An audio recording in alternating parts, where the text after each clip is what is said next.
Good afternoon, ladies and gentlemen. I want to welcome you back to the regularly scheduled meeting of the Land Use and Transportation Committee.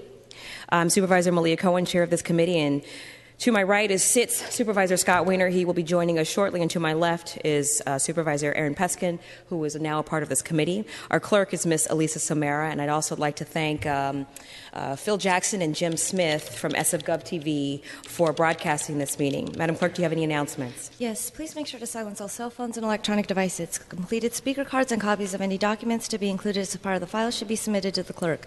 Items acted upon today will appear on the February 9th Board of Supervisors agenda unless otherwise stated.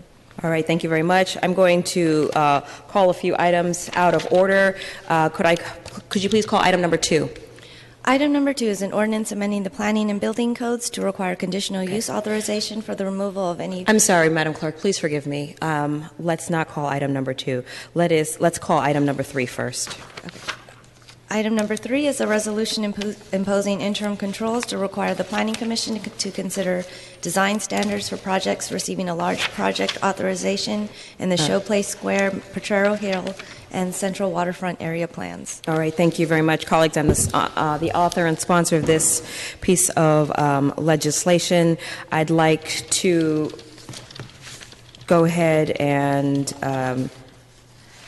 discuss this item. It's about interim zoning controls. It will require that all projects receiving large project authorizations from the Planning Commission in Showplace Square, Potrero Hill, and the Central Waterfront of the Eastern neighborhoods receive additional review of its design by the Planning Commission while the Planning Department works on a citywide design control. The legislation will require the Planning Commission to consider whether projects have demonstrated an awareness of urban patterns. It harmonizes both visually as well as physically with other buildings that are established in the neighborhood. This relationship is absolutely critical to the residents. And also, we're looking for harmony between the existing buildings, streets, open space, natural features, and corridors. This is a piece of legislation that I worked on with neighbors, particularly on the northern slope of Potrero Hill. So without that, I don't know if there's anybody from the Planning Department that's here to speak on this item. Okay, seeing none, let's go ahead and go to public comment. Public comment is open for item number 3. Please come up. All right, seeing none, public comment is closed. Thank you very much.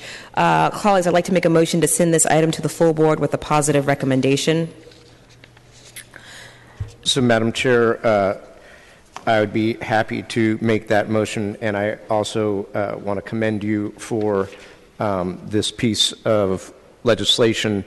And I think it actually is instructive should be instructive to this Board of Supervisors that as we're cranking out these rezonings of massive parts of the city, that we can and should insist on good urban design.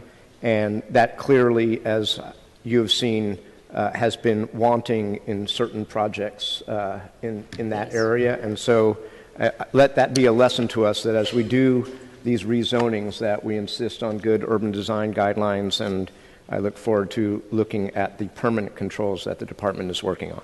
I look forward to that as well. So is that a second to the motion? So moved. Thank Second. you. Thank you very much.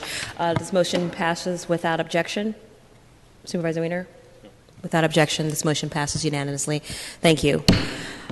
Madam Clerk, could you please call item number 1? Item number 1 is an ordinance amending the administrative code by revising the threshold to 500 square feet for the development and maintenance of landscape irrigation controls for specified new construction landscapes and rehabilitation projects. Okay, colleagues, we have a brief presentation from Julie Ortiz and Amanda Doherty from the PUC to present on this particular item. Thank you. Please. Thank you. Good afternoon, Chairperson Cohen and members of the Land Use and Transportation Committee. I'm Amanda Doherty, a San Francisco Public Utilities Commission Water Conservation Administrator. I'm here to present on this item. As part of the background on this item, in December of 2010, the Board of Supervisors amended Chapter 63 to comply with the state's new model water efficient landscape ordinance for new construction and modified landscape projects over 1,000 square feet. After 4 consecutive years of drought in California, last April, Governor Brown issued a drought executive order that directed the state to once again update the model ordinance to increase water efficiency standards for new and existing landscapes, including lowering the ordinance's applicability for new construction projects from 1,000 square feet to 500. The state approved the amended ordinance in July, and now agencies must update their local ordinance to be at least as effective. The proposed ordinance amendments to Chapter 63 will meet the state's updated requirements. The SFPUC has also updated its rules and regulations regarding water-efficient irrigation to help ensure compliance among its water service customers. So with that, I thank you for your time and happy to answer any questions. Thank you. Is Ms. Ortiz going to present today? Nope. Okay, that's great. Not a problem. Thank you for your presentation. Let's go ahead and go to public comment. All right, it's our favorite time of the day where we hear public comment. This is for item number 1. If there's any member of the public, please come on up to the podium. You'll have 2 minutes to speak. This is for item number 1. Seeing no public comment is closed at this time. Colleagues, is there a motion or any discussion on this item? Mr. Peskin, I see your name on the list. No, it's no? from before. All right. Seeing no discussion, may I have a motion to move this forward? Thank you. Motion made by Supervisor Peskin, and without objection, this motion passes. All right, thank you. Let's see, is Supervisor Avalos here? Seeing none. Madam Clerk, could you please call item 3? 2. Item 2. Excuse me. Item 2 is an ordinance amending the planning and building codes to require conditional use authorization for the removal of any residential unit building additions or mergers and requiring notices of violation mandate legalization of an illegal unit. Okay. Supervisor Avalos is the author of this item, but he's not here to lead the discussion, so maybe we'll start with the Planning Department. Would you like to begin? I apologize, the planner that was supposed to present this hasn't arrived yet, but the Planning Commission did hear this item in December of last year and recommended approval of the ordinance. And here's Supervisor Avalos. Thank you very much. Thank you. Let's just give Supervisor. What? I thought we could hammer through it.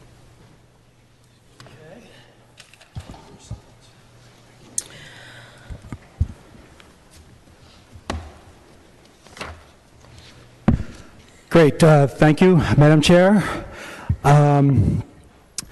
Colleagues, in 2013, I sponsored an ordinance that strengthens our protection against removal of existing housing through demolition, merger, and conversions.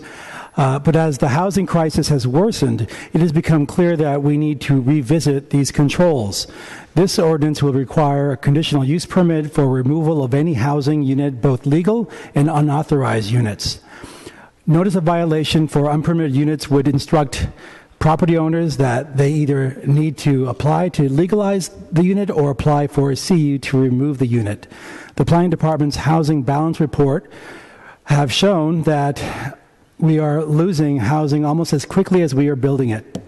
This increased scrutiny of the loss of our existing housing stock will help prevent evictions and displacement due to unwarranted demolition, merger, and conversion of dwelling units. Recently, we have seen a number of long-term tenants living in commercial buildings facing evictions from landlords who want to convert the buildings back to office space. This ordinance will put the burden of proof on the property owner to justify this loss of housing. In my district, District 11, I'm particularly concerned with preserving unpermitted in-law units. We've seen our population grow in District 11 by about 5,000 people between 2000 and 2010, our censuses. And a lot of that population growth is in unauthorized dwelling units. This ordinance will fill the void of necessary controls for retaining this important portion of our housing stock. Many of these units are tenant occupied at lower rates of rent. Removing these units only exacerbates the already critical state of evictions and displacement in San Francisco. We have heard horror stories from many, many people of disreputable landlords' use of notice of violation from DBI for having an unpermitted units as a way to evict tenants without having to do an Ellis Act eviction. In the case of in-laws in single-family homes, this is doubly damaging to the affordability of our housing stock. It removes an in-law unit, which are some of our most affordable housing units, and it removes the single-family home from rent control protection. We understand that the legalization process can be a burden for some homeowners, and we're taking several steps to address that. The city has waived the fees for legalization in order to encourage more owners to legalize their units. And Building Inspection Commissioner Deborah Walker is proposing that DBI establish a loan fund for property owners legalizing units, and my office will be working with her and DBI on making that happen, possibly through the budget process coming up this June. I have also asked the Mayor's Office of Housing to designate a portion of the Housing Stabilization Fund, which voters approved as part of the Housing Trust Fund, to help low-income homeowners with the legalization process. I hope we can codify and fund these assistance programs in this year's budget. We recognize that not all unpermitted units will be legalizable, if that's a word. I believe it is. And the ordinance attempts to address this. This ordinance does not apply to units that are deemed an imminent threat to life safety. This ordinance also would not apply to units that do not have a separate entrance from the main residential unit or a separate and distinct living space.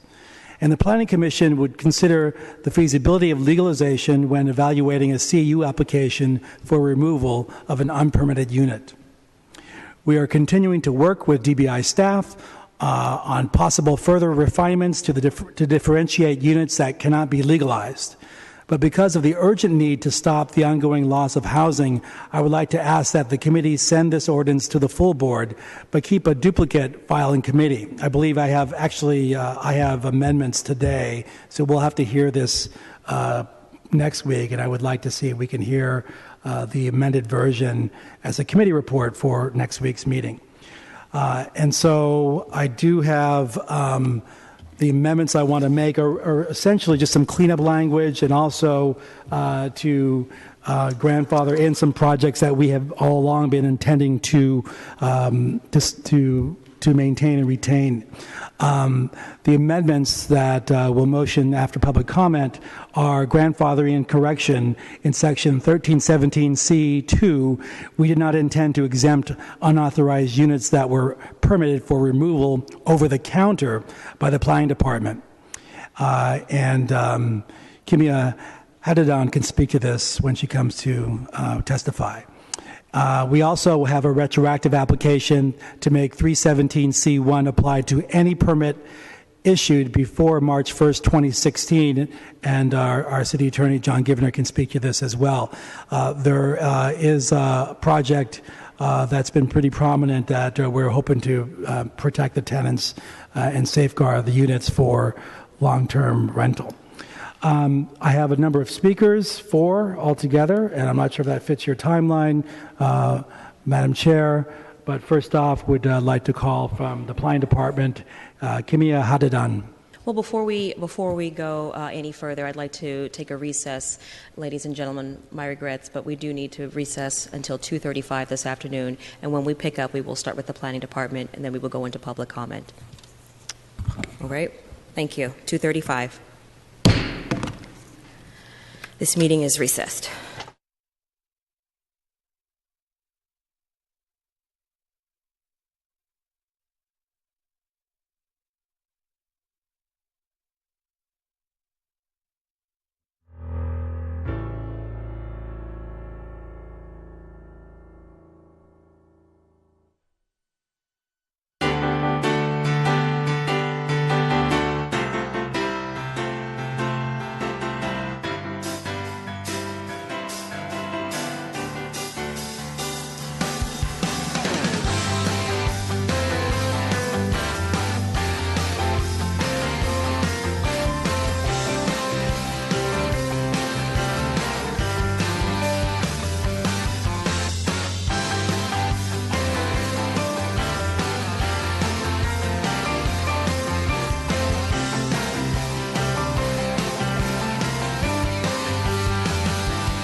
SF Gov TV, San Francisco Government Television.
SF Gov TV, San Francisco Government Television.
SF Gov TV, San Francisco Government Television.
Welcome back to the Land Use and Transportation Committee. The chair will be, Supervisor Cohen will be returning shortly, so I'm reconvening this meeting so that we can move forward. We are on item number 2, I believe, Madam Clerk. Okay, and I think we were just getting ready to move to staff presentation, if my memory serves. So I believe the Planning Department, yes, is going to present in a new location. Go ahead.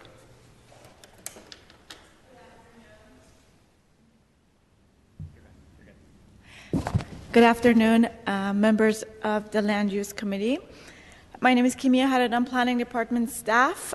First, I wanted to thank Supervisors Avalos and Kim for taking on this important piece of legislation.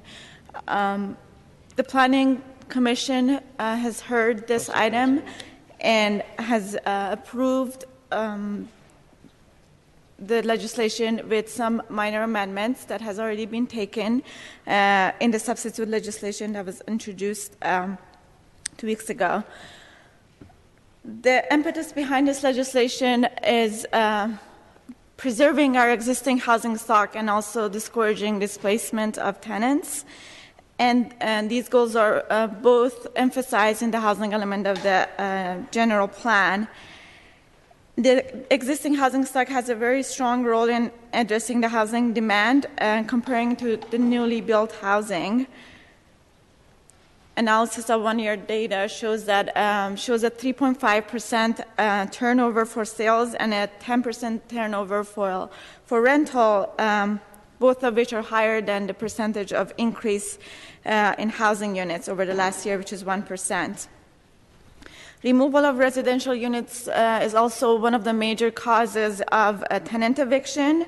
In the past 10 years, of 4,500 no-fault evictions, about 11% were due to removal of units.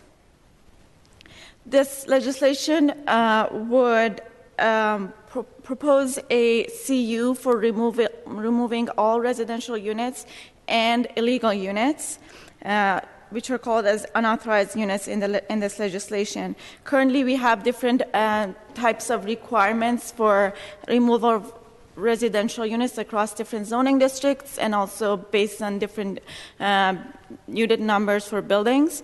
And this legislation would make that consistent and create a CU requirement across the board for all types of residential unit removal.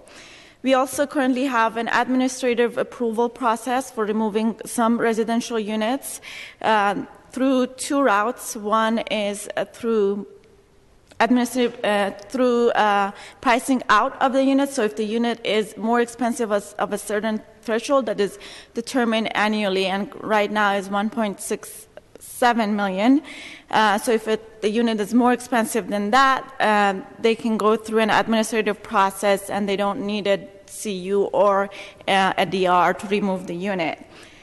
There's also another administrative approval process, which is a soundness report, which through a technical report, there's a determination that the building is not sound. This legislation proposes to remove those administrative approvals available and create a CU for all types.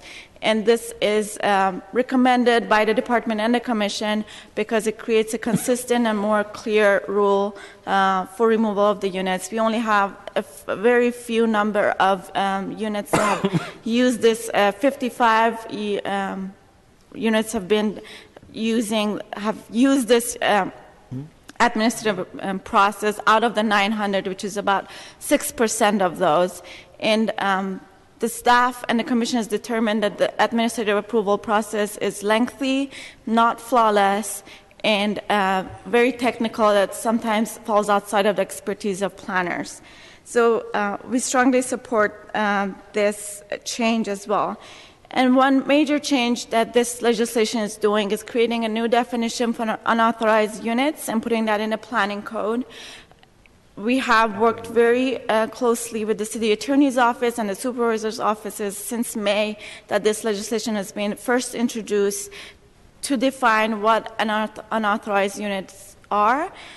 We know that there are different variety of unauthorized units. Some of them have kitchens, some of them don't have kitchens. So we try to keep it broad to capture a wide variety of unauthorized units that are out there. It creates the definition of that unauthorized units in the planning code, and also adds 3 major findings in the planning code to help the planning commission decide whether or not to approve removal of unauthorized units. And those criteria are first, whether or not they can they're eligible for legalization. Second, whether or not the legalization process cost is reasonable, and we define that from the database that we've been collecting since the start of the legalization program for the cost of each legalization for each unit. And third is whether or not it's financially feasible to legalize. And the way we determine that is if the cost of legalization is equal or higher than the value added to the property, then we call that financially feasible. And that value added has to be determined by a certified appraiser. So we think that the legislation would help support these unauthorized units, and that especially the tenants that live there, but still leaves flexibility, the necessary flexibility for property owners to merge or remove the unauthorized units if it's warranted. Those cases can be if that space hasn't been used as a separate residential unit before, so we would, the commission can have that flexibility to allow that for removal.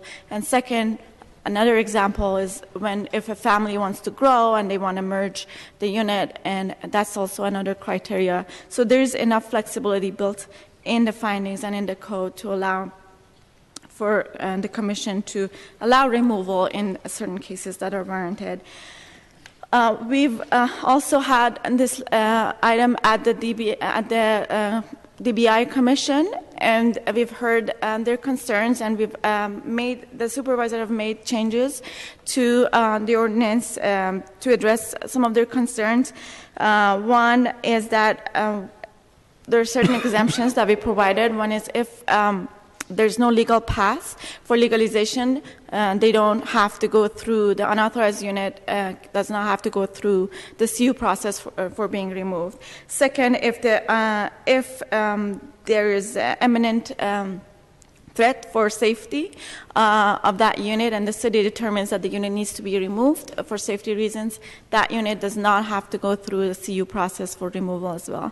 And then lastly, we added grandfathering language for residential units that have gone through some process, for example, a DR or a CU or administrative approval, and have secured that permit from the planning department, but have not yet gotten their building permit approval. So we're grandfathering those, that they don't have to come back and go through another CU process. The Planning Commission strongly supports this legislation and believe that this would take another step to help support our existing housing stock and discourage displacement of tenants. Thank you.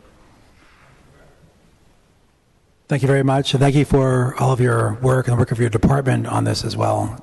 Next up is Bill Strawn from DBI. Not seeing Mr. Strawn come forward. Okay, Deborah Walker, Commissioner from Department of Building Inspection. Thank you, Supervisor. As many of you know, we've been dealing with the issue of illegal units and how to encourage legalizing them for a while. I think that one of the things we did a bit ago with the help of Supervisor Wiener was to make sure that tenants in buildings, even those unpermitted, were given the same courtesy of being noticed as soon as there was an action being taken as far as a permit to either do work or demolish an unpermitted unit, so that the tenant knows in a timely way to engage our department and other programs that we have now. So I actually think that this step of applying a stronger, a more stringent review of a request to demolish these units is really an important step right now. It is a stick that we need. We have spent a lot of time, I think, Supervisor Chu, the Board of Supervisors, and Wiener around a path forward to legalizing units. We've really done a lot with our building department as well as the planning department to expedite that process and to encourage folks to legalize these units so we don't create evictions and displacement.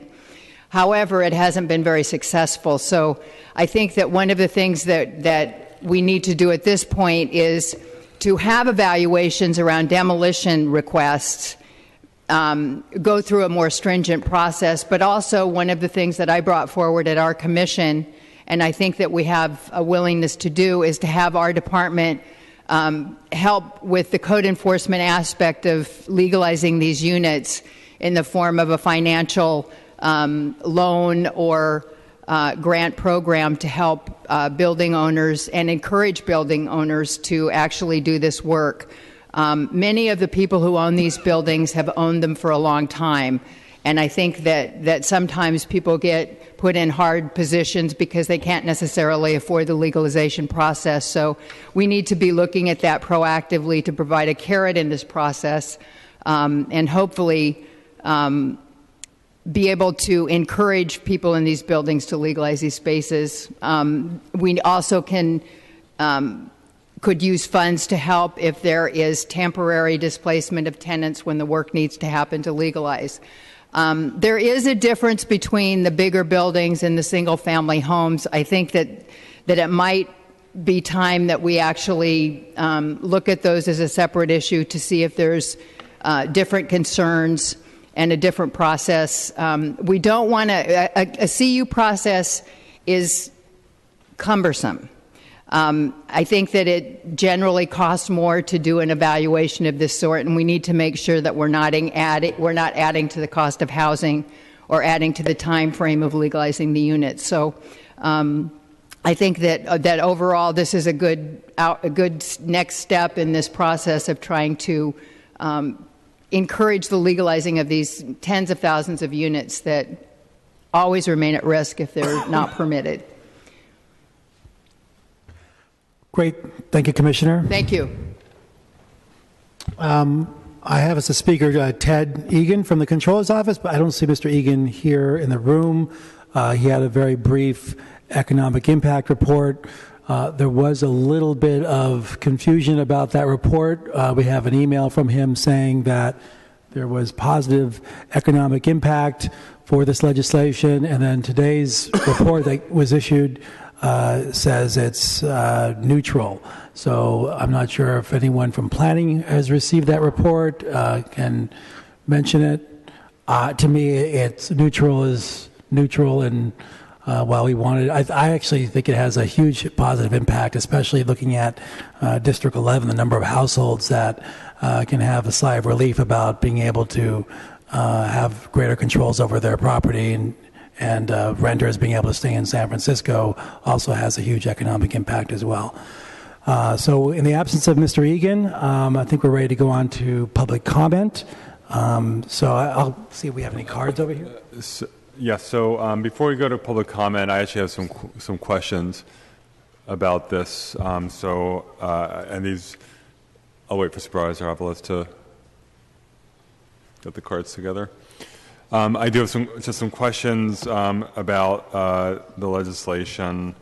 Perhaps, I don't know if this might be directed to Supervisor Avalos or perhaps to city staff. So the in-law legalization aspect of this legislation essentially requires or puts us on a path to requiring legalization. Of course, Supervisor David Chu's legislation that we passed a few years ago for the first time created a full path to voluntary legalization for illegal in-law units, and I was very supportive of that, and the board passed it almost unanimously, which is a big step forward. This is now taking the next step and putting us on a path to mandating that units be legalized. There are exceptions for economic infeasibility. One of those those exceptions do not include consideration of ability to pay. And so I just have a question, and I don't know if this is Supervisor Avalos or the planning staff. If you have someone who, say, owns a home that has an illegal in-law unit and simply does not have the ability to pay, what is that person to do? I know Commissioner Walker referred to the revolving loan fund that she and I worked on and that I set aside money for. I know DBI is putting more money into it. We have legislation pending now that will officially create that fund. And it's a very important thing in terms of helping owners of buildings bring their property up to code. But right now we have $4 million in that fund. I think a few more million might be added. But the cost of bringing one in-law unit into compliance could be $50,000, $75,000, $100,000. And when we look at the tens of thousands of those units in the city, that fund will quickly become depleted. And so I'd like to get a response to that particular issue, whether it's from Supervisor Avalos or from planning, because I think it's a significant one. Yeah, thank you for the question. So we have been talking with Commissioner Walker about the revolving loan fund, and something that could be a source that could be available for people who would be struggling to pay the cost of legalization. I also had anticipated this issue a long time ago, back in 2012, when we crafted the Housing Trust Fund.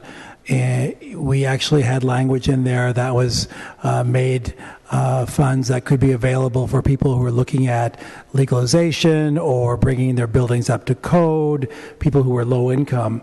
I've actually endeavored to work with the mayor's office at housing for a very long time, and all this time, and has not picking up this issue and has not provided a lot of guidance about creating the fund and using their resources to do that. And that's been unfortunate.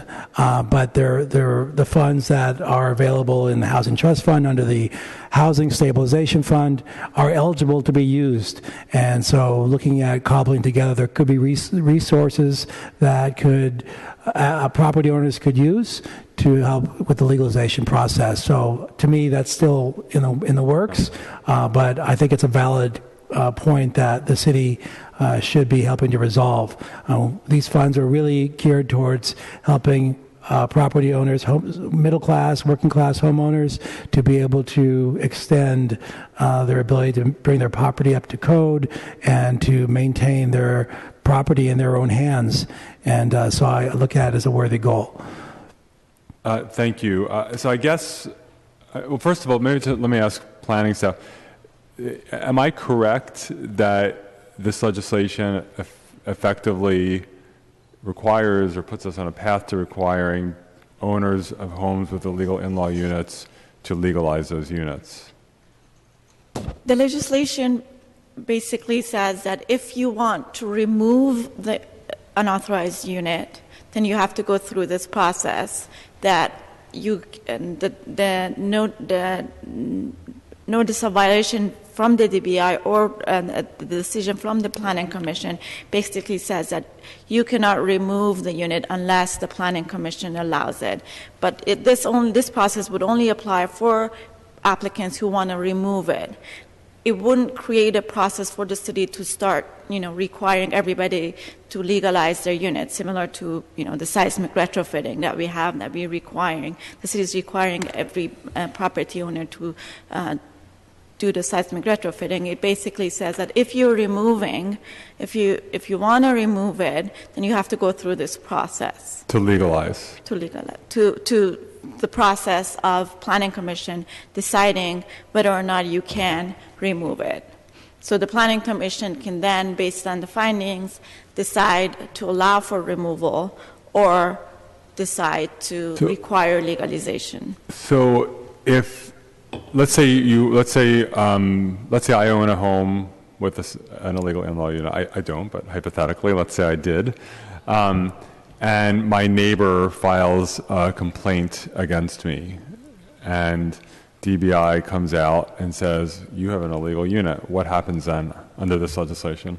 There's a notice of violation issued. If that's true, if that unit is illegal, then the notice of violation is issued, and it says, so this legislation amends the building code to say that the notice of violation should include this language that you need to basically remove this correction, and the correction means right now to go to Planning Commission and get a permit for removal. And if the Planning Commission doesn't allow you to require legalization, then you have to legalize. Okay, so I'm glad we're getting some clarity here. So if someone files a complaint against you because you have an illegal unit, you get a notice of violation, and then you either have to get permission from the Planning Commission to remove it, which is, I'm going to say, unlikely. And if that doesn't happen, then you are mandated to legalize it and bring it up to whatever the applicable code is under Supervisor Chu's Assemblyman Chu's legislation. There and there should be a legal path. If there was not a legal path for you to legalize that unit, for example, if there were some building code problems that cannot be corrected, then you wouldn't require to go through that. Okay, so let's say I am that homeowner who, excuse me, my neighbor files a complaint, DBI says violation, you're not able to get permission to remove it, and let's say you don't have the money to bring it up to code.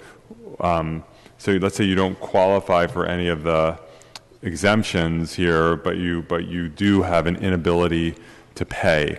What do you do? No, actually under this ordinance, what do you do? Because there is no other ordinance that covers this in terms of funding.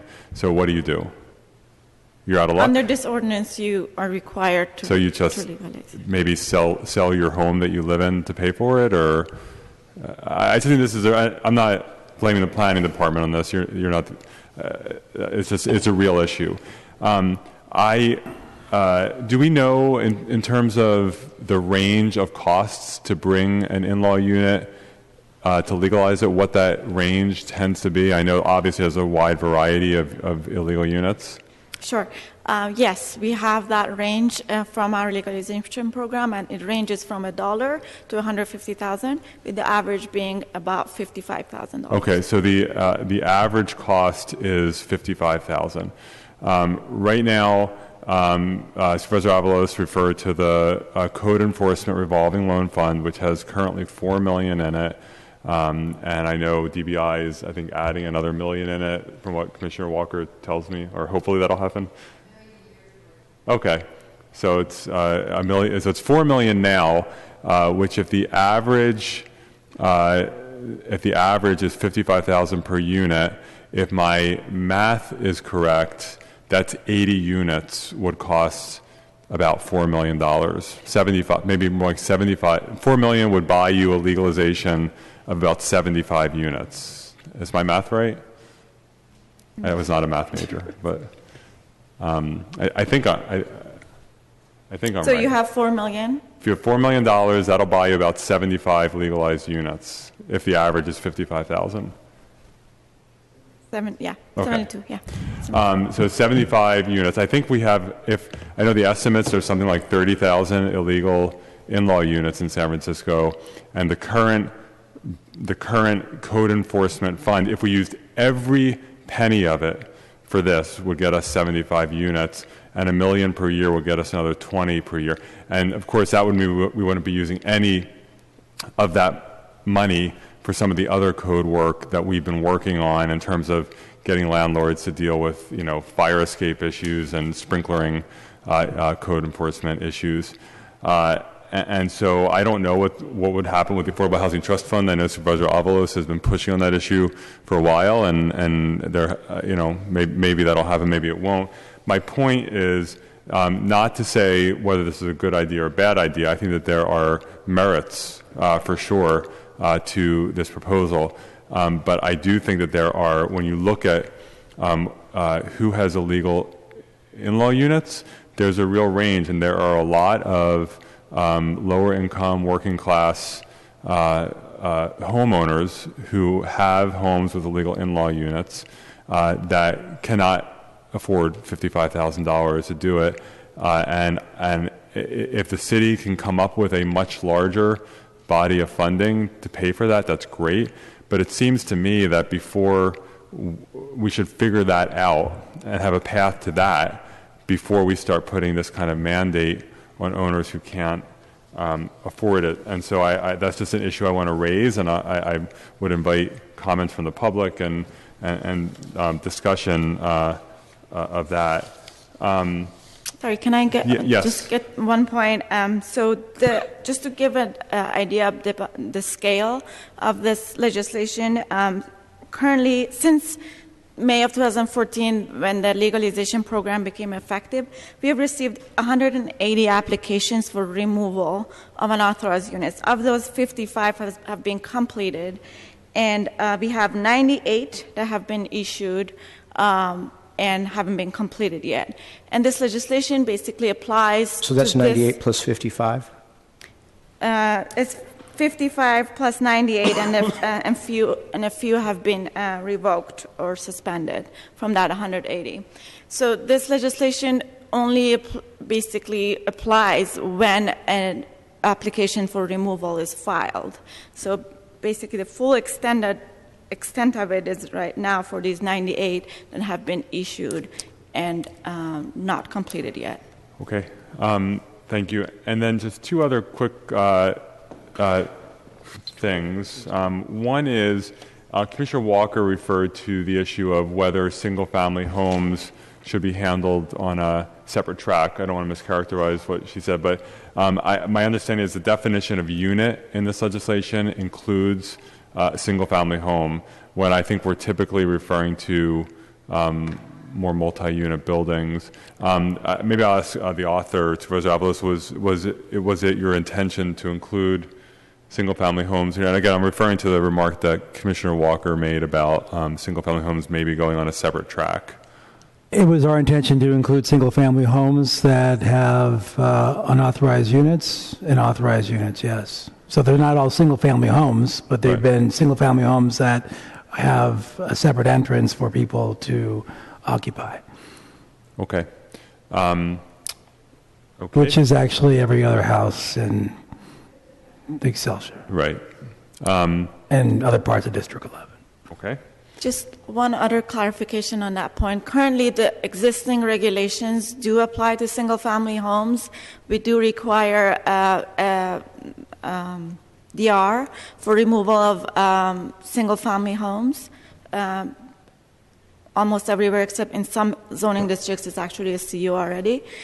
But we have this administrative approval, and I think that Commissioner Walker was referring to that. Yeah, and I actually, I'm sorry, I should have been more clear. I wasn't referring to the in-law portion of the legislation. I was referring to the merger demolition portion of the legislation. The definition of unit regarding that includes single-family homes. So let me restate the question correctly. Not in the in-law context. Supervisor Peskin. So in other words, single-family homes that do not have a legal or unauthorized in-law unit. That is correct. That was our intention. Okay. And just in terms of Commissioner Walker's comment about whether that should be on a separate track, do you have just curious if you have a response to that, if we were to put it on a separate track? I think if there needs to be additional work to understand how to work through these, a separate track might be worth doing. Duplicating the file. We were contemplating that next week to do that. I think when we want to get the biggest protection we can today, I think it's really making sure that we're protecting the multiple units in apartments, and where there's clear authorized or unauthorized in-laws in with single-family homes. Thank you. And I have one final question. I'm going to turn it over to Supervisor Peskin. Thank you for your patience. Do we, to the planning department, do we have an estimate for how many buildings would be in terms of the legalization program, or in terms of buildings in San Francisco with illegal units, whether they're single-family homes or multi-unit buildings? How many buildings are at issue? Not units. We know we have lots of estimates of units, but how many actual buildings are at issue? Other than the numbers that I mentioned, we don't really have a record of buildings that have unauthorized units. That's what you're referring to, correct? Yes. The unauthorized. We don't have any record of how many unauthorized units or how many buildings with unauthorized units are out there.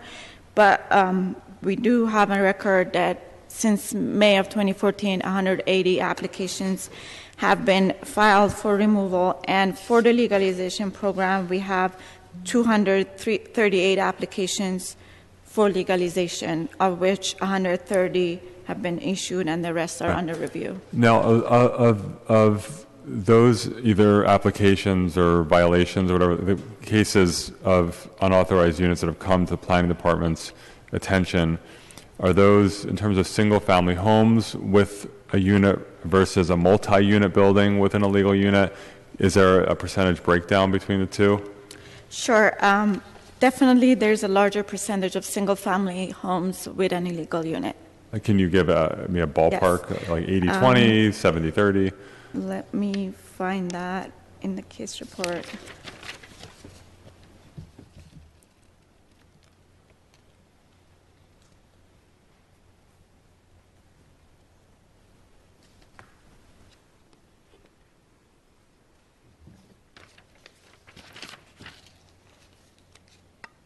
Okay. Approximately 75% of the applications received are 1 or 2 unit buildings. That's the number I have, 1 or 2 unit buildings. Okay. And under Assemblyman Chu's legislation, if you go through the in-law legalization, the building is permanently banned from subdivision. Is that correct? If you go through this legalization program under the section, Supervisor Chu's legalization program, yes. Right. So if you legalize your unit, you're permanently banned from subdividing, from condo lottery. Correct. Okay. So here, if you have let's say you have a 2-unit building that has an illegal unit on the side or underneath, and you have no intention of legalizing it, and let's say those 2 legal units are owner-occupied, so they're entitled to condo convert, and you have this illegal unit, and your neighbor comes forward and reports to you, and DBI comes out and says you have an illegal unit, you got to either apply to get it removed, and we know the commission is unlikely to grant that, or forcibly legalize it. Then you go and you are forced to legalize it, you're permanently banned from subdividing, from condoizing that building. Is that right? I leave it to the city attorney if the whole building would be banned or if that legalized unit itself would be banned. But if there's a tenant there, if you can show that that unit has not been used as an independent unit, they can get that's another finding that the Planning Commission that can allow removal of that unit. Right, but if they don't, and if you're forced to legalize it, my recollection of that legislation is you're out permanently from the lottery. Deputy City Attorney John Givner. Well, maybe we can get an answer to that by whenever our next hearing is on this. That would be great. Thank you. Colleagues, thank you for your patience. Supervisor Peskin. Thank you, Vice Chair Wiener. I just want to follow up on the path that you were going down relative to individuals who did not have the means to legalize a unit, an unauthorized unit, assuming that it was able to be legalized. And your number of 180, Ms. Hadidan, was that since you said 2014? May of 2014. May of 2014. It's May 2014 till October 2015. Okay, so a year and a half worth of data. So that number was helpful to me insofar as it seemed like out of 180, approximately 150 were able to move forward and presumably had the financial resources to do that. And the reason that's important is if we keep moving forward at that clip and the fund of $4 million growing to $5 million, it doesn't sound like it's going to be a huge burden on that. I mean, even if we were to eat up the whole fund at 72 units a year, which we obviously have to keep money around for other things. So that's allayed a little bit of my concern, but I want to follow through the process, which is an NOV gets issued. As Supervisor Wiener says, the Planning Commission does not grant the CU, and now the owner is forced to legalize. I assume if the owner does not have the financial resources, eventually there will be a director's hearing at DBI, and presumably eventually that would be turned over to the Code Enforcement Division of the City Attorney's Office. I mean, I just want to follow this all the way through in the worst case scenario. What would play out to that individual who was denied and is still facing an NOV? I think if someone from DBI could answer that question, that's the process with the DBI Commission.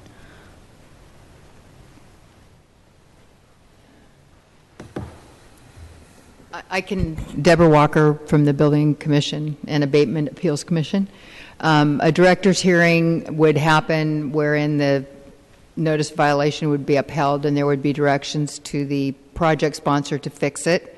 It can be appealed to our Abatement Appeals Commission, and we either uphold or deny the appeal. And then at that point, it leans against the property, the fees. Currently, there is no mechanism for fixing it if the owner doesn't fix it, other than leaning the property. The concern, of course, is that meanwhile there's a tenant in that location. It's the issue we deal with unpermitted units, that we have a problem that needs to be fixed. In some cases, it's a habitability issue or a safety issue. And if we don't get a resolution from the property owner, it's in limbo. We have situations, I'm sure Tommy from Housing Rights Committee, where, you know, unfortunately we have to evict, the people have to be evicted because there's a health and safety issue, mold, crumbling ceilings, stairs that can't be used, no access. There's any number of things that could be the problem. It's one of the, I think, primary reasons to create a revolving fund to help in these situations. We have it as an emergency demolition fund, if like the property on top of the Mount Davidson Hill that needed to be demolished. We go in and do that if there's a health and safety issue.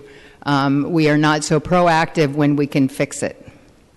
So that is one of the reasons why this is an important time to take the step, because we have a lot of programs available to expedite and help building owners legalize these, but not the means by which to do it. And Commissioner Walker, in that process, do you have the latitude and legal flexibility to work with an individual owner who wants to comply but doesn't have the financial resources to comply? Can you elongate periods of time so that it can, so you do have that flexibility?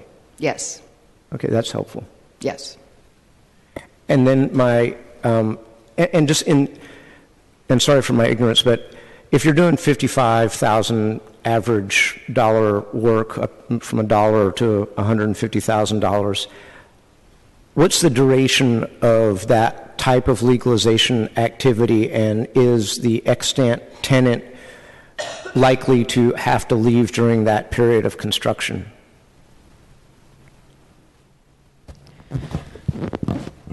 It really depends on how much work it's needed, and I think it's a REM board question that I don't know how many of these applications that have been completed for legalization had to have the tenants leave. I don't have that right now, but it really depends on how much work they have to do. And then my final question has to do with what I hope is not a catch-22, and maybe you addressed this, well, you definitely spoke to it. This is relative to the exemptions number C3 on page 6, and that's the provision that says the removal of an unauthorized unit does not require conditional use if the department has determined that there is no legal path for legalization. So does that mean that if it turns out you can't legalize, you can then remove without a CU? Is that correct, or how does that work? Correct. You don't need to go through a CU to remove. If we've determined that there's no legal path to legalize your unit, you can just get approval over the counter. Thank you. Thank you, Supervisor Peskin. And Ms. Haddad, just one quick clarification. The numbers that you were citing before in terms of what was coming to the department in terms of in-law units, relatively low number, that you were referring to people who were voluntarily coming forward to legalize their in-law units. I provided two sets of information. One for that, I think that's 250 applications that we received for voluntary legalization. And of those, 130 have been permitted, and the rest are under reviews. That's for the voluntary legalization. The 180 is voluntary removal or removal due to a notice of violation. Okay. Okay, so we don't know, and I agree with Supervisor Peskin, if those numbers were to carry forward in terms of the number of applications ultimately voluntary or mandated coming to the department, clearly we would have a lot more flexibility in terms of existing funds we have to help whatever percentage of those people have a financial hardship. Clearly they will not all have financial hardships, but some will. But if the number then starts increasing significantly as more people get reported and then go into the system and are mandated or told you can't remove it and you must legalize it, that number could become significantly higher. We have no way of knowing for sure, but it creates a new universe of legalization applications that will come into the department, the mandated applications. So we have no way of knowing whether it will increase or decrease. It could discourage people from filing application for removal or for. We don't have any way of knowing how. Do we expect any way to see a new trend emerge? I mean, if the notice of violations have been consistent in their number over the years, do we expect that that would change in any way? If anything, I would expect the numbers to go down, because if people don't want to, if people know that there's a rigorous process to remove it, they will decide to keep the unit, legalize the unit, or keep it as status quo. Supervisor Peskin, or was that from before? It was from before, but I'm ready to circle around to the single-family home question. Go ahead. As Supervisor Wiener was defining single-family home, in other words, not with a secondary unit, legal or illegal, how many applications do we get or have we gotten over a period of recent time? Do you know? Sure. Since 2010, 905 units were demolished, and out of those, 47 were single-family. It's about 6%. And those were all subject to mandatory DR? No. Administrative review. It could. That was administrative review. It could be administrative approval or DR, yeah. And the DR would be for those units that were defined as affordable?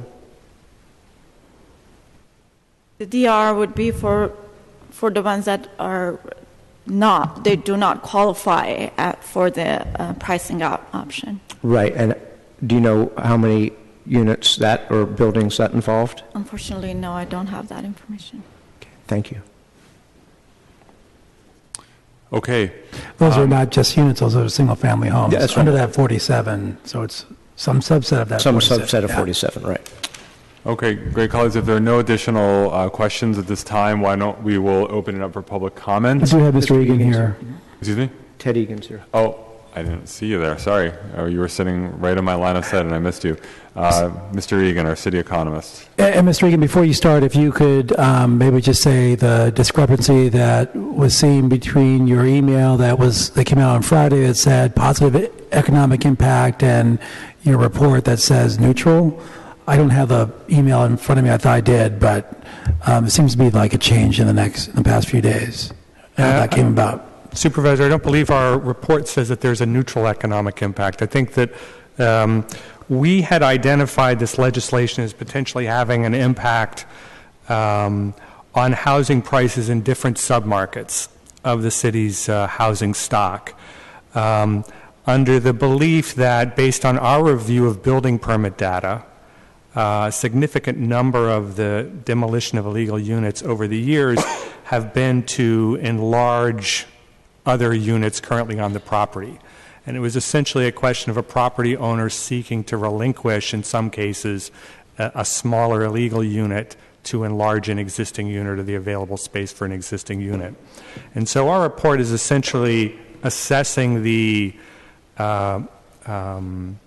potential impact on housing prices at the low end of the private housing market, of curtailing that activity.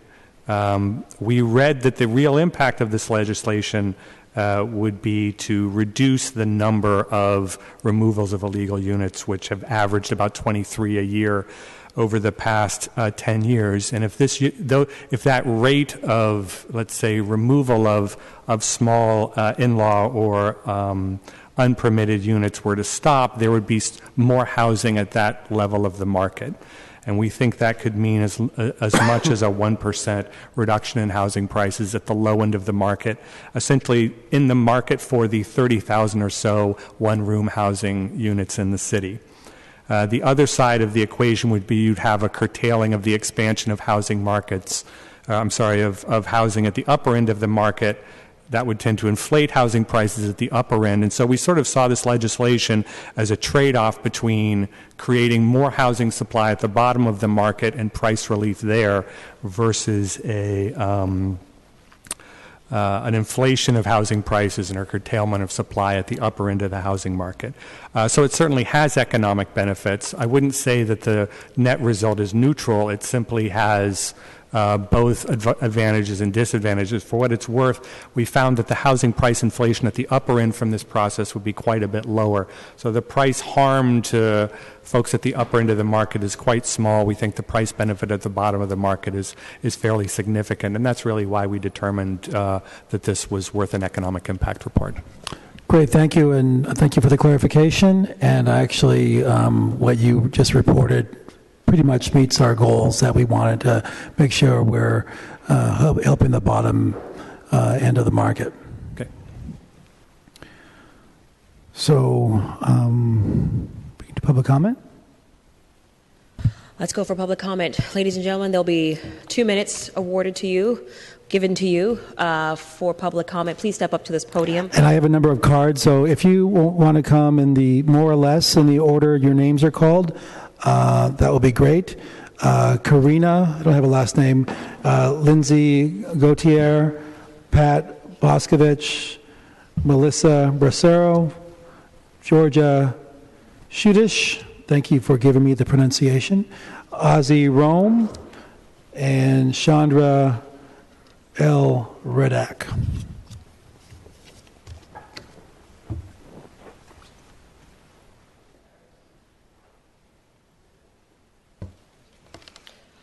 Good afternoon. I'm one of the many people who've been fighting eviction at our 84-unit apartment building at 1049 Market. 20 years ago, the owners converted it from offices to apartments without getting a permit. When a landlord intends to demolish a legal unit, tenants must be notified and have the opportunity to object, whereas when tenants are in an unauthorized apartment, we get told nothing. And the bitter irony in that is it's because a landlord chose to break a law. This current loophole is rewarding landlords for bad acts. It's punishing tenants who've done nothing wrong. We at 1049 Market are now in our third year of fighting evictions that were premised on a demolition permit that our landlord got over the counter. They did not have to tell us. We had absolutely no idea, no opportunity to stop it, and most importantly, it never had conditional use review. And so we're asking for the opportunity for this to go to conditional use review, where it always should have been in the first place, and as the spirit of this law clearly intends for such situations. We urge you, of course, to vote yes for this law, and to do so without leaving anyone behind, for example, people in C3 who are below the first floor. Those units do exist, and they should have equal protection.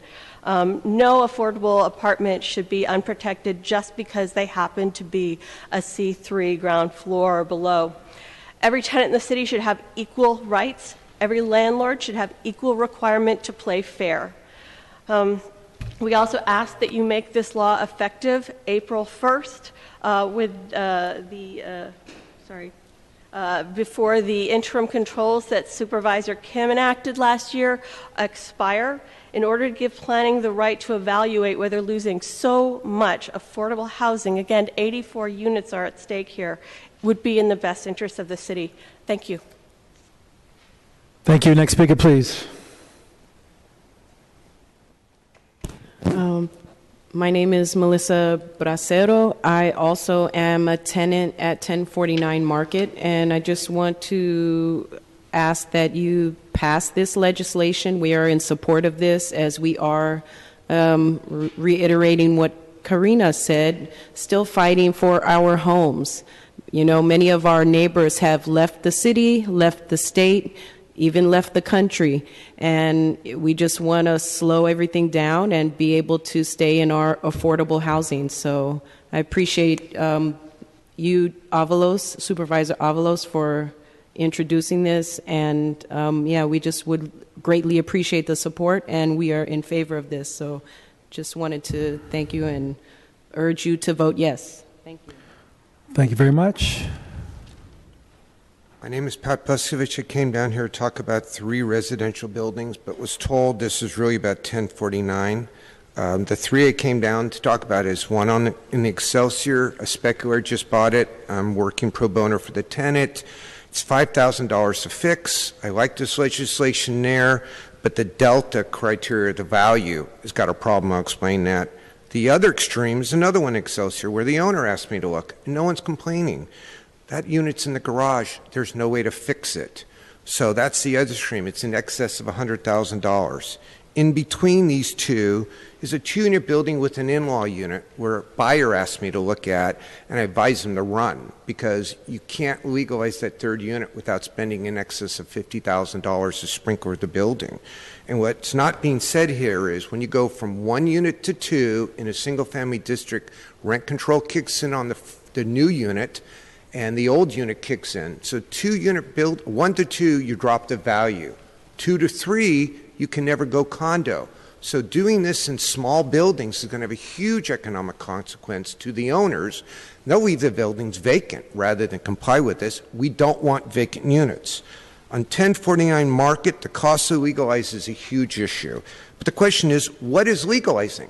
I got hired not to do a study to remove the unit. I spent 2 years trying to figure out a way to make it legal.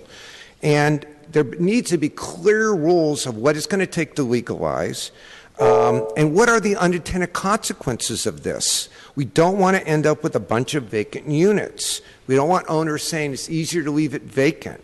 So in summary, what we got to get out of this, and I don't think this legislation is ready yet, are the rules to legalize.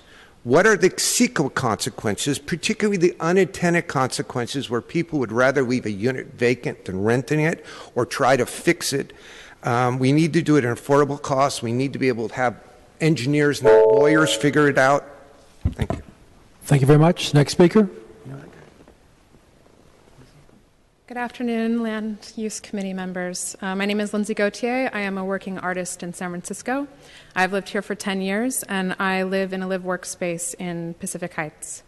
That space has been in existence for 25 years, since 1991, called Dance Ground Carriac. It was created as a nonconforming use without authorization from the city in 1991 by the landlord, who made an agreement with the tenant, Carriac, to allow for residential living as well as for artist living as well as dance studio uses. So it's been an art space and a home to many artists over the last 25 years. Since then, he has passed away recently, and his kids have inherited the building. They have decided that they want full market rate for their property, and that it's in their interest to do so. And they've tried many ways to get us out in ways that weren't legal. And when that didn't work, they've decided to Ellis the building. But before Ellising the building, and after a year of threatening to Ellis the building and trying to manipulate us to move out voluntarily, they went to the DBI and they filed for a permit to remove the dwelling unit. Actually, it wasn't an official remove the dwelling unit permit. It was remove an illegal kitchen installed by the tenants. That permit was not actually true, that application, because the kitchen is part of our lease from 25 years ago. Luckily, my lawyer at the time, who was advising me, told me that I should go and put a block book notice on the property, and I was able to contact the planning department, and they were able to stop the permit. Had that not happened, I would have been evicted with no recourse, and that art space that has inhabited artists for a very long time would have been lost. So I urge you, this is a single-family home unit. It's actually a commercial on the bottom and mixed use on top, and there's just one residential unit. So if you were to not include the single-family homes, we would be removed from that as well.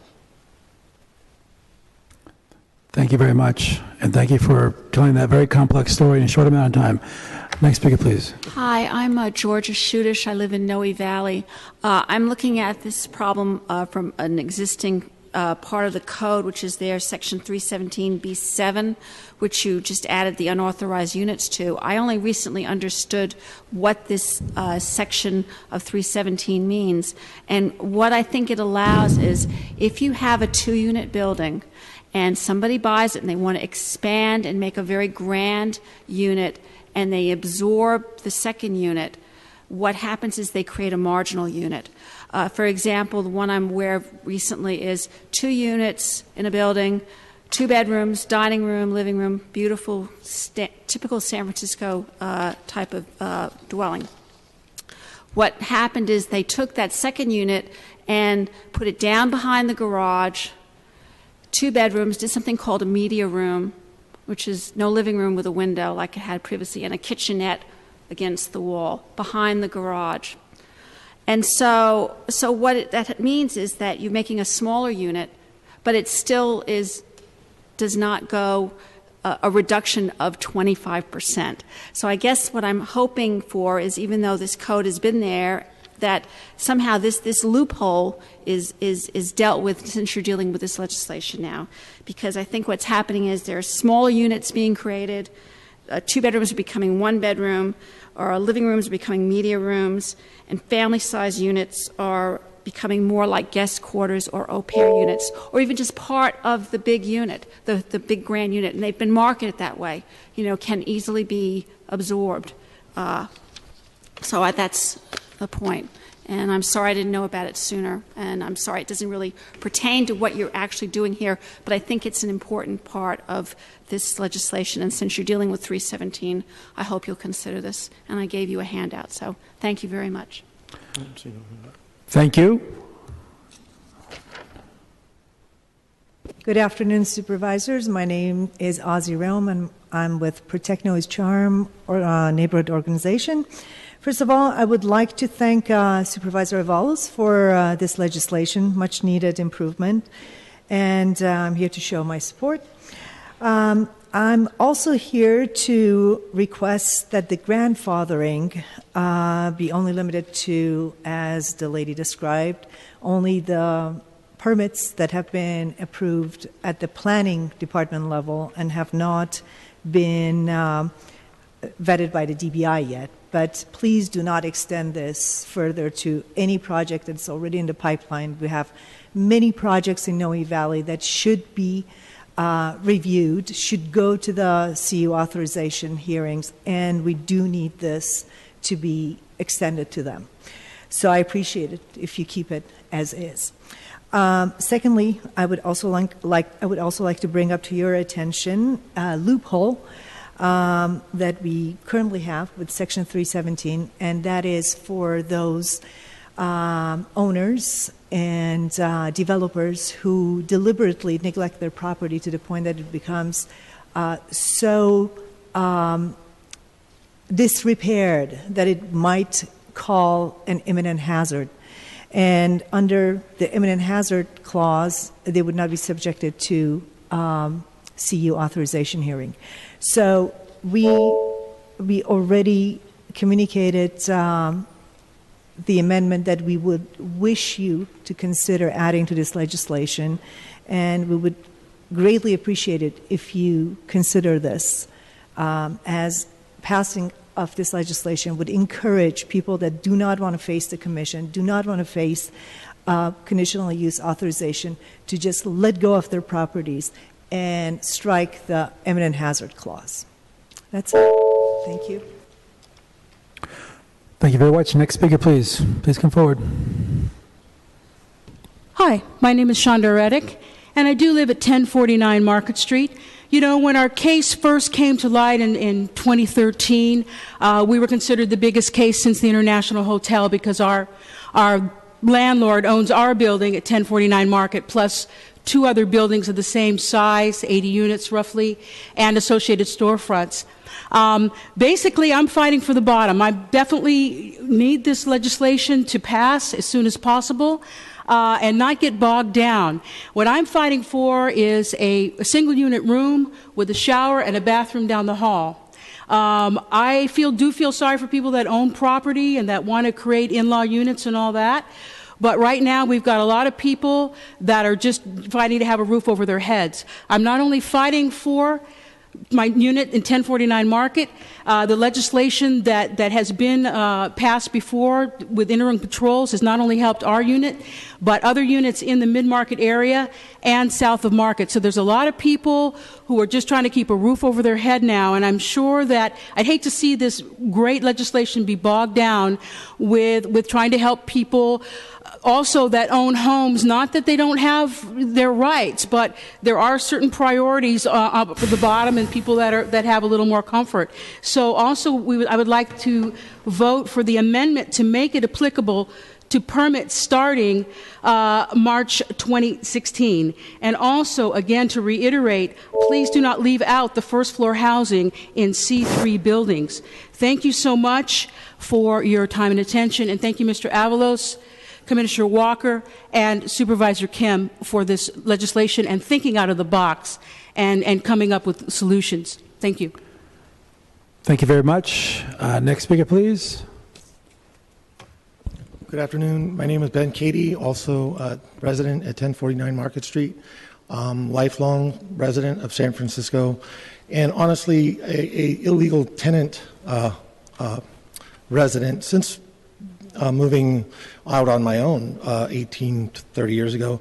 I really feel like it's an imperfect system, renting, and it's never a secure feeling living in illegal units. I feel that while it is important that everybody's rights are protected, I think it's a little bit, it's important that this legislation go through quickly. I think that had the units I've been living in all my life been legalized, I would have had a different experience as a renter.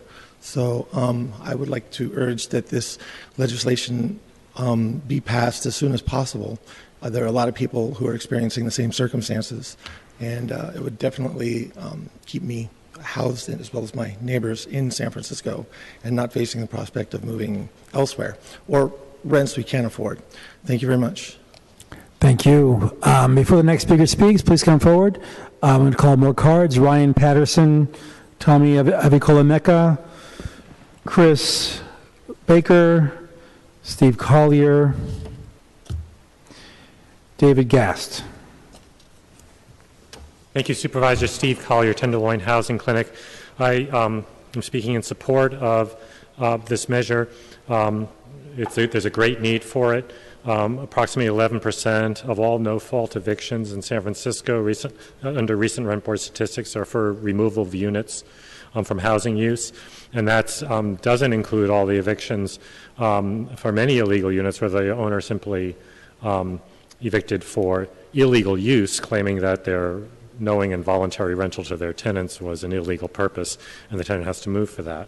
So we addressed that loophole in legislation recently in the fall. So I expect there'll be even more evictions, no-fault evictions for removal of units if this legislation does not pass. Two things I suggest. First of all, we strongly support making this retroactive to March 1st, 2016 in order to prevent a flood of permits to evict tenants from unauthorized units, and also to capture those protected by interim controls in the south of Market. The other thing would be to not exclude ground floor C3 buildings or at all, or if you feel that it's important to exclude an individual unit on a ground floor C3 building, at least not exclude that unit if there are other unauthorized units in the building above the ground floor, or potentially two or more unauthorized units on the ground floor. One unauthorized. Mr. Collier, through the chair, could you repeat that last suggestion relative to ground floor C3 units? Sure. So under C applicability, you have the language. I'm familiar, but what was your suggestion? So after that phrase, put a comma and just put unless two or more unauthorized units are on the ground floor, or there are other unauthorized units on floors above the ground floor. I think one unauthorized unit in a building, you might say in a C3 district, might be something you can remove, but when you have more than one in the building, I think it suggests more of an intention on the owner to rent as residential, and therefore they should have to go through a CU process. Thank you. Thank you very much. Next speaker. Good afternoon. Steve Gans. I'm here speaking in favor of the legislation and promoting the idea of consistency through the planning. As is stated in the planning department documents, a conditional use permit is for the use that is not principally permitted. I believe that a demolition or loss of an existing residential unit is a loss to the city and should not be principally permitted. While I don't believe all units should be banned from being demolished, I don't believe that everyone in the city must be saved.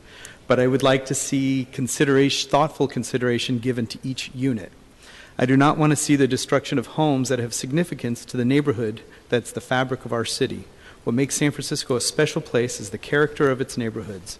If we begin dismantling this fabric without thoughtful consideration, we can lose the true essence of our uniqueness. While it may add a little time to the process of getting permits, please allow each loss of a residential unit fair and equal treatment and provide San Francisco with the necessary safeguards to keep it San Francisco. Please allow every home demolition or residential unit reduction to have a conditional use hearing. Thank you. Hi, Tommy Avicoli-Mecca from the Housing Rights Committee. We are in support of this legislation. In the past 2 or 3 years at Housing Rights Committee, we have seen a marked increase in the demolition of illegal in-law units. And I put it in quotes, demolition in quotes, because sometimes what we're actually seeing is a landlord who will remove the stove and the sink, evict the tenant, and then when they move out, bring the stove and sink back in and re-rent the apartment for a lot more money. We know that's going on. I don't have the hard, cold facts in front of me, but we know that's going on. We hear that all the time. So the current legislation, unfortunately, is actually incentivizing demolition, fake demolition, and evictions. It's not incentivizing legalization.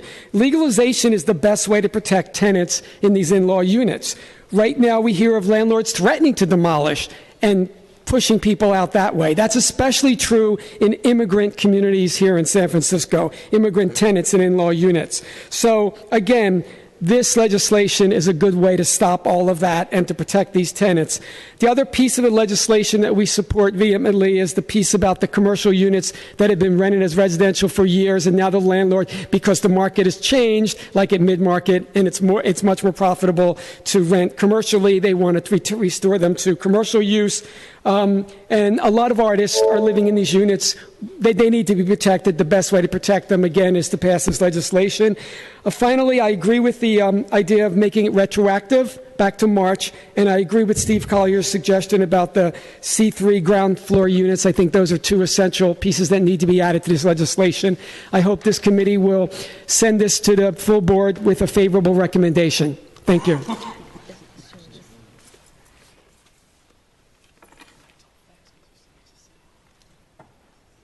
Hello, Supervisors. Ryan Patterson on behalf of 1049 Market Street, LLC, 1067 Market Street, LLC, Small Property Owners of San Francisco, and the Small Property Owners of San Francisco Institute. We object to this ordinance on a number of grounds, believe that it is not lawful to enact it, and especially not to enact it at this time, for a number of reasons. For one thing, we would like to see the economic impact report to evaluate that prior to close of public comment on this ordinance. This ordinance was improperly evaluated under CEQA, determined to be not a project, despite this constituting a rezoning of the entire city, which is quite extraordinary. The practical result will be that many units, some of the tens and tens of thousands of units here, will be left vacant, either because they have already been the subject of a no-fault eviction, or will be, or because it does not make economic sense for a landlord to legalize these units. The result of vacant units throughout the city is blight and urban decay, which is a substantial adverse environmental impact. Forcing owners to rent non-residential spaces to tenants is often unsafe, especially as we're seeing in 1049 Market Street, which is an office building, and you have people using hot plates to cook. These spaces are not safe to be compelled for residential rental use. If a landlord finds out that a space is not lawfully permitted for residential use, that landlord cannot collect rent from a tenant. If the city is not allowing that landlord to go out of the rental business, to withdraw that unit from the rental market and change it to some other use, the practical impact here is that small property owners, as well as large ones, are having their property value taken without compensation by the government, which is unconstitutional, preempted on state law grounds, including the Ellis Act, and conflict with state building code. Thank you very much. Thank you very much. Before the next speaker, and please come forward to the podium, I'll call more names. Cash, Naomi Cooper, Ben Cardez, I can't read that correctly, Travis Collinson, Noni Ricken, Steve Westone, and Stephen Gans. That's all the cards I have.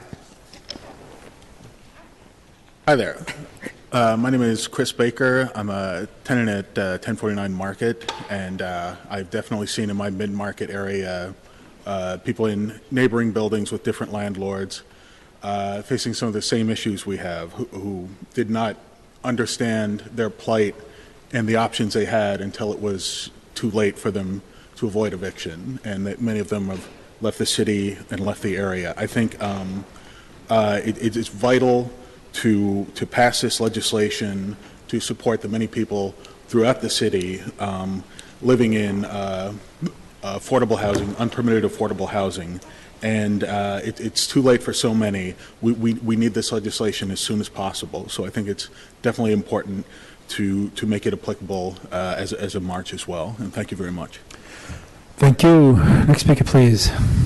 Good afternoon, Chair Cohen and members of the Land Use Committee. My name is Janann New. I'm the director of the San Francisco Apartment Association.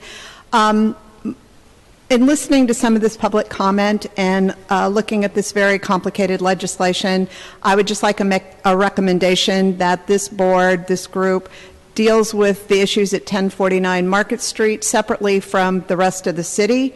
Also, that you deal with single-family homes with in-law units separately than multi-unit residential and commercial buildings. They're two different types of housing units and need to be dealt with differently. So a single-family home, what this legislation will do is if a homeowner is unable to legalize that unit, you will be penalizing them with additional burdens here until the loan program and some other criteria go through, as well as a loss of rental income, because those tenants won't be paying their rent otherwise. So when you're looking at the single-family homes with an additional unit, you're punishing people, mainly middle class and poor folks, which I don't think is the intention of this body.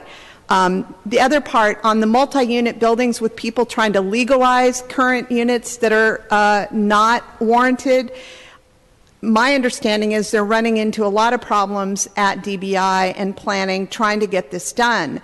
So I would recommend to this body the next time you have a hearing on legislation that's this complicated that you require the department heads to be here to address some of these issues. We know we have the planning staff here, the DBI staff, and all deference to Commissioner Walker, who's wonderful, but she's not the person that should be giving you advice on the Department of Building Inspection. We have complicated rent control questions here.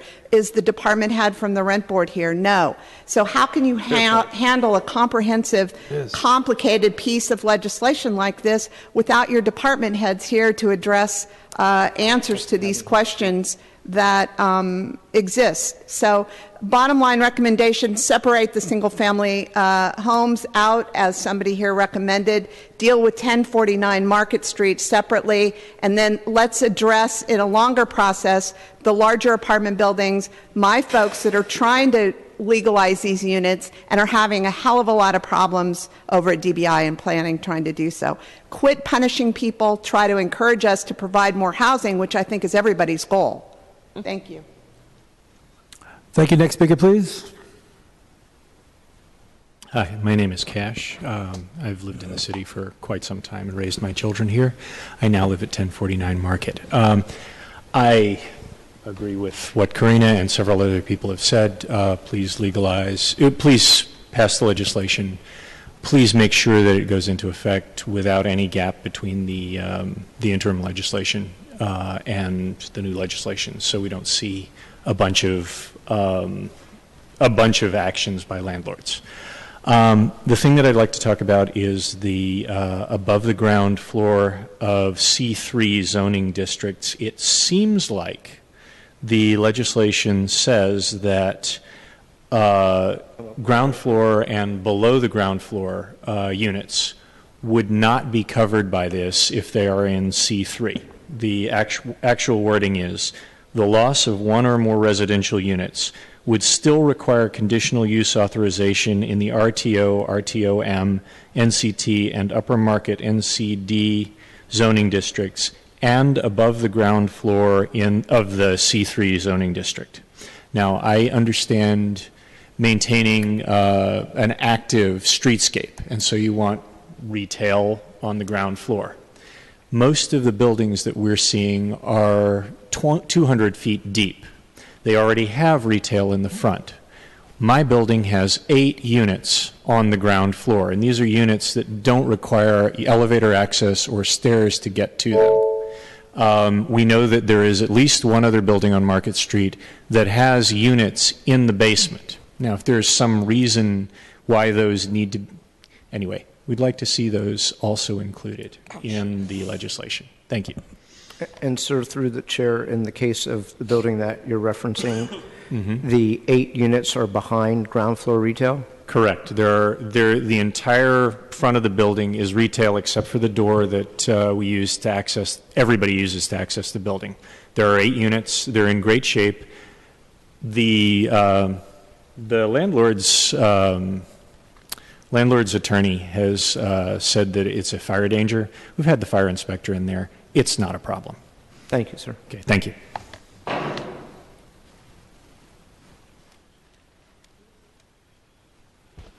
Hi, I'm Naomi Cooper, resident at 1049 Market Street since 1998. I'm here to support the tenant protections. I'm a retired teacher in the after-school program in the San Francisco Unified School District, worked there 20 years, and I've lived in the city since I was a young woman. It's really important to me to stay here, and also I want my fellow tenants to stay. I won't embarrass them by mentioning names, but I will tell you about some of the people in our building. There's a professional dancer, stained glass artist, photographer, a group of computer workers, designer who's starting her own line of clothing. We may not be the richest people in town, at least not yet, but we're creative and we're responsible, and we have a lot to contribute to San Francisco. As you know, we are in danger of losing our apartments, and there are many other renters in similar situations who are also in danger. So we're calling on you to get landlords to legalize apartments instead of demolishing them. And if landlords do want to engage in demolition, they should be required to get the conditional use permits and to notify tenants so that we can have the opportunity to object. Also, we ask that first-floor residents and C3 buildings be given the same rights as other renters, because it's not fair or reasonable to make a whole group of people into a second-class citizen tenants. Please make the amendments and the tenant protections applicable to permits starting in March 2016. Please help all of us keep our homes and vote yes. Help San Francisco remain a mixed income, diverse community, and thank you so much for all the work you've already done for affordable housing.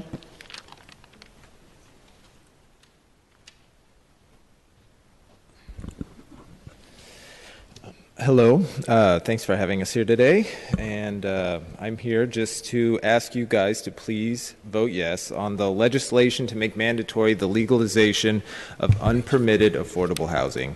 I do too currently live in one of the units in the mid-market area, and a number of these units are occupied by artists and artisans and skilled workers, and they do help add to the cultural diversity of the area. We are a relevant resource, although we are not highly paid. Wish that was different, but at the moment. So I know for a fact that work in this building, in these buildings, is now in permanent collections in institutions here in the city, Berkeley Art Museum and SF MoMA included. And that those achievements were directly aided by the fact that artists were able to live and work in these areas. So, just as a continued reminder, kind of what everybody else has touched on, is that cultural diversity does come in many forms, and it takes time to develop. So, it should not simply be pushed out for monetary purposes. Thank you very much.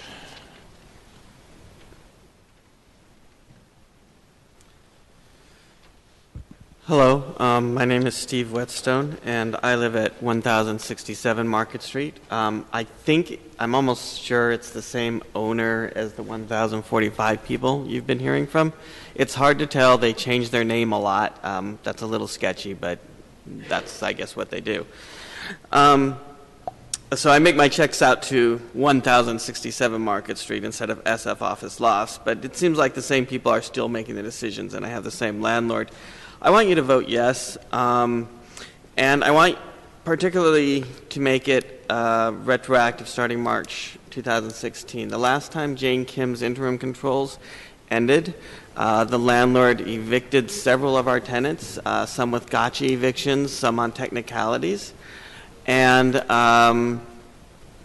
he moved in a bunch of businesses. He also remodeled some of the floors, just the ones that he was moving office users into. I don't think that's legal, but I really don't feel like without these controls I have a right to make an issue of it, especially since I want to get a roommate now. Code Academy is next door, and they need cheap, affordable places for their students. I'd love to rent to them, but I'm afraid the landlord's going to reject that. And I'm afraid of the landlord, what he's going to do. So I'd like to also mention that the owner was in our building and demolishing several of the lofts over the kitchenettes and the shelves for the pantry.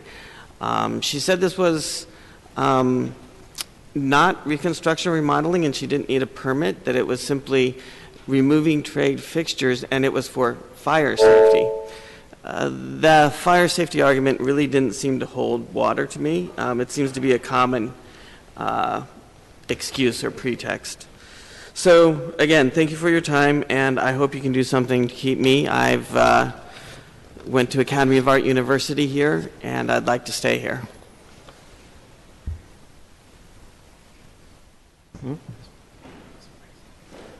Good afternoon, supervisors. My name is Noni Richin. I'm president of the Small Property Owners of San Francisco. I'm here to ask you to deal with these people from the Market Street properties separately from our members who are truly small property owners. They are mainly, the people that have in-laws are mainly in districts 9, 10, and 11. They own single-family houses that have small rental units. And they're right now in the untenable position of being forced to break the law by renting an illegal unit, if they choose to rent at all, or not being able to collect rent. And some renters do move in and then refuse to pay. Our members cannot necessarily afford the process to legalize. Some of them would rather have the units back for their own use. Our members happen to be people like room cleaners in hotels, postal clerks, bus drivers. We're not developers, and we're not attorneys, and we don't have attorneys on staff, and we need to be able to live in our single-family houses. So what I heard in the last couple of days from one of our Chinese board members is that the members are voluntarily removing their units, keeping them vacant. I live in the Western Addition. I have such a unit 2 houses down from me that's just vacant, and this is the only option that these folks have. Basically, this is going to rezone the whole city into multi-unit buildings, and it really should be subject to California Environmental Quality Act review, and it should you should take care of these folks that may need some sort of relief and leave small property owners to a separate process. Thank you.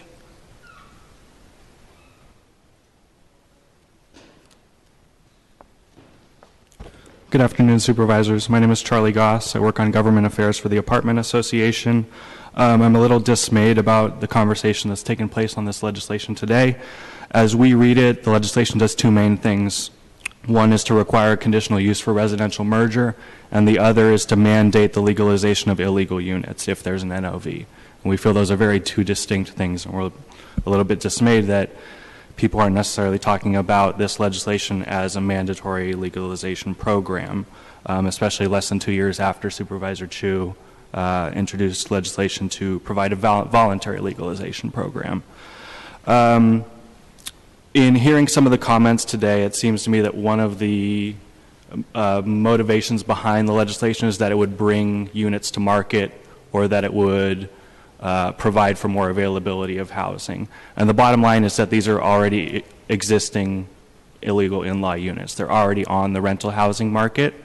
What we feel like is if you mandate legalization for those owners who actually have an illegal unit on their property, if they are not willing to bear the cost of legalization, they just won't rent it out. The units that we're talking about are ground floor units. They get less natural light. They're smaller, and they are what we would call naturally affordable. They don't rent for the rates that you read about in the newspapers today.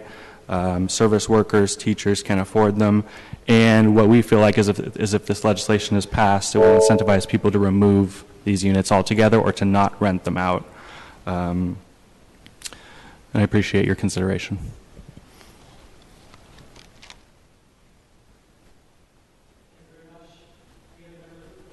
Please line up here by the windows. Good afternoon, supervisors. Sean Kigren, RBA. I'm here today to share my comments and thoughts only about the demolition of the single-family houses. I'm concerned about the process of converting it to a conditional use creates an onerous, costly, and very complicated process for a group who relies upon this industry. Who are our groups? Who are the members? Generally speaking, English is not their native language.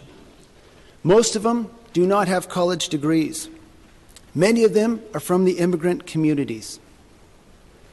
This is a group that relies upon a simpler process, especially when the process works. The process we have now asks two fundamental questions. Is the house above 1.7 million? If the answer is yes, you can demolish it. But if that house is under 1.7 million, you cannot demolish anything under 1.7 million unless it's unsound housing. Planning has an exhaustive process to determine whether housing is sound or not. This process is in place because for years we had problems. We had illegal demolitions. We had de facto demolitions. We had serial permitting, all with scofflaws trying to circumvent the system. This process and a few other things have driven those people out of town. What's the universe of demolitions that we're talking about? 47 in the last 6 years. Of those, 31 were greater than the 1.7. We're talking about 16 of these. Unsound, meaning unsafe houses. All of this is to preserve the fabric of our community, and I appreciate much of it. But at some point, it's about preserving the blue-collar path in San Francisco, too.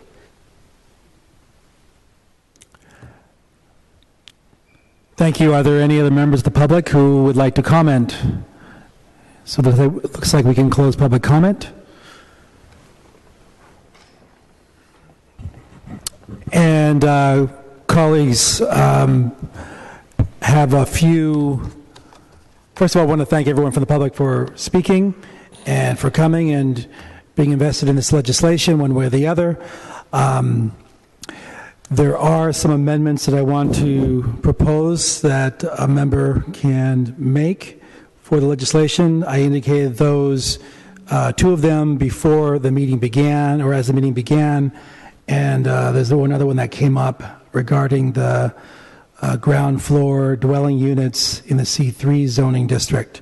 So the first amendment, and there's language for the first two, is grandfathering in a correction in the section 317C2, which did not intend to exempt unauthorized units that were permitted for removal over the counter by the planning department. And so there's language here on your desk, colleagues. The second one is making sure that the permits that were issued before March 1st, 2016 will be applicable for the legislation going through.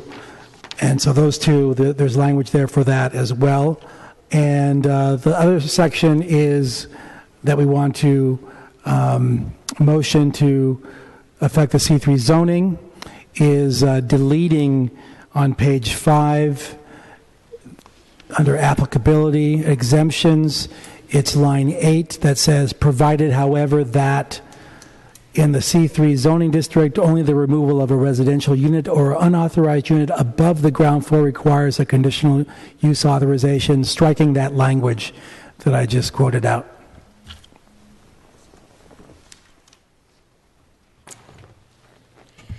Thank you for reading that into the record. Now the public comment is closed. Let's take this matter up. I don't know, colleagues, I wanted to check in to see if you have any comments about the proposed amendment. I'm happy to support the amendments that Supervisor Avalos just described. I'll move those amendments. Okay. Great. So there's a motion made by Supervisor Wiener, and with that objection, unanimously. I just wanted to, because Supervisor Avalos had indicated there was going to be a duplication first. Did you want that before or No, I don't think we need to do that. It was, we'll have a meeting next week, and if the new amendment, the third one, happens to need to go to planning and the city attorney will be looking into that, then we can duplicate the file and send that portion to planning, but I think we're okay to go forward as is to next week's meeting. All right, good. Thank you. So, all right, Supervisor Weiner? Yes, and in terms of the two other issues we were discussing earlier, one, the issue of that there's no exception for a mandatory legalization for someone who simply has an inability to pay, and even though there is discussion about potential funding assistance sources, those don't currently exist. And we don't know yet, in terms of the Code Enforcement Fund, how we want to allocate that. We really haven't gone through that process. I just would like, between now and the next time it comes to the committee, to be able to have that discussion, because I think it is a real issue, and I don't think the legislation really deals with it. I know everyone in good faith wants to deal with it. I think we're all in agreement with that. We don't want people who can't afford to do it to be have a lien placed against their house and have all sorts of problems. I would just like to have some additional dialogue about that in the interim. And then, in addition, this issue of the single-family homes, not the in-law. I think one of the public commenters was referring to the in-laws. So that's not what we're talking about in terms of the suggestion that we do a separate track for single-family homes. It's in terms of the other section. So I think it would be good to have that discussion before the next hearing as well, so we can determine whether we need to make any changes. I guess we could make an amendment today to, and I don't know if that would be a duplication of the file or just removing single-family homes, and then maybe that can be in separate legislation. What I would prefer is maybe we hold off and have that duplication in the discussion deeper on next Monday. That's great. I'm also, I'll just put that out there as an idea, and then we can see what we come up with between now and next Monday. And then I'm also wondering if, given that these are two, not the most complicated issues in the world, but they're not minor issues, if a week is going to be long enough. I know we don't meet 2 weeks from today, because I think, is 2 weeks from today President's Day? Mm-hmm. Yes. The 15th? So the choice would be between 1 week, and then it would have to be 3 weeks if we didn't go with 1 week. I don't know if 1 week is going to be long enough to work through these issues. So I'm curious to know what colleagues think about that. Three weeks might be more appropriate. Certainly, I would be more interested in supporting a 2-week continuance, but because it falls on President's Day and we're not going to have a meeting, I can support 3 weeks. Sure. I agree that I think 1 week is a little ambitious to drill down on what some of the issues are. I personally am going to have to make an appointment with the Planning Department to get a better understanding on how this is going to affect the southeastern part of the city. Please, Supervisor. So, Madam Chair, I'm sorry, that was me. I'll just tell you what my concern is, which is insofar as we have identified this issue at this 1049 Market Street property, for which the committee has just adopted an amendment, is that I don't want to be in a situation where that time frame is elongated. So if we did this on the 15th and then had a second reading, do we have a meeting on the 22nd? That would put this legislation in the mayor's hands on or about March 2nd, and then it would become operative on or about April 2nd. Is that correct, Mr. City Attorney? I just want to make sure that if we're having a longer continuance, but let's be clear that, this is a very complicated body of public policy, which seems from as a newcomer or returner to this body who's been gone for the better part of a decade, to be driven in some part, if not large part, by what's going on at this 1049 Market Street, although I think it also involves a class of some potentially 30,000 properties. So I just want to make sure that we don't end up with a gap and that nothing goofy happens between... And is that because of the expiration of the interim controls that have been in place? Yeah, so I don't understand why the interim controls were allowed to expire, but be that as it may, I was a strong supporter of those interim controls, and I want to continue to make sure that that these tenants are protected. By the same token, this is a major piece of legislation that has, as Supervisor Peskin, that has very broad impacts, and I also want to make sure we're getting it right. And so, if in terms of, we're talking about 2-week differential here, not multiple months. So going back to the interim controls, which I was not around for, I have a vague memory that it's hit its 18-month duration.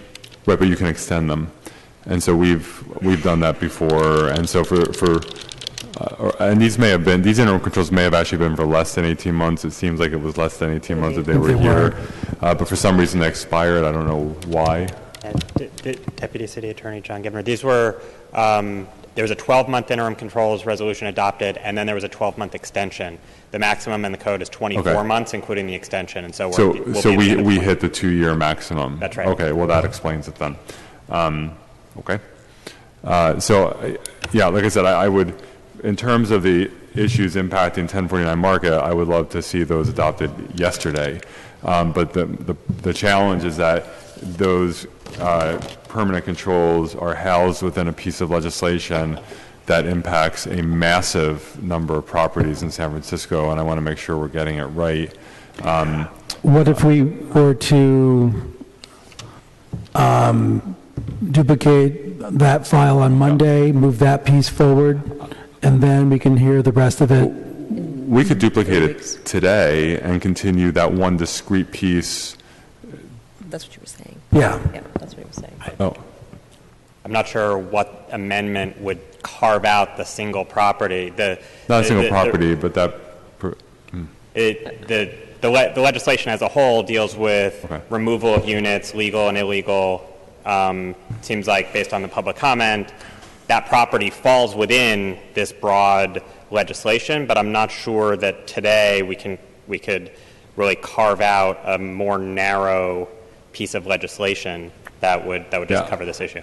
Okay, well, thank you for clarifying that. Yeah, I like I said, if this were more simple legislation that wasn't more so broadly impactful, I would have no problem with 1 week. But I think given how impactful it is and some of the issues that have to be worked out, I just think 1 week. We're going to come back here in a week, and I think as Supervisor Cohen correctly stated, we're probably not necessarily going to have resolved these issues. I would just offer this, which is insofar as we have to continue it a week because of the amendments, that we continue it for a week, see how much can get done in that week, and if we're not ready for prime time, we can work on it for another 2 weeks. Sounds great. I would be open to that, as long as we just have an understanding that we have the option of continuing it another 2 weeks. All right, so is there a motion to continue the legislation as amended? Madam Chair, the amendments need to be accepted first. Oh, they haven't been accepted yet. I think we accepted them already. You didn't take the final vote because I interrupted to clarify the duplication. Okay, fair enough. All right, I believe the motion was made by Supervisor Wiener to accept the amendment, seconded unanimously. So without objection, that motion passes unanimously. Thank you. And with that said, I can entertain a motion to continue this item for 1 week's time. So moved. All right. And that seems to be unanimous, and without objection, that motion also passes. Thank you, ladies and gentlemen. Madam Clerk, are there any other items before this body? No, that concludes our business. Thank you, everyone. This meeting is adjourned.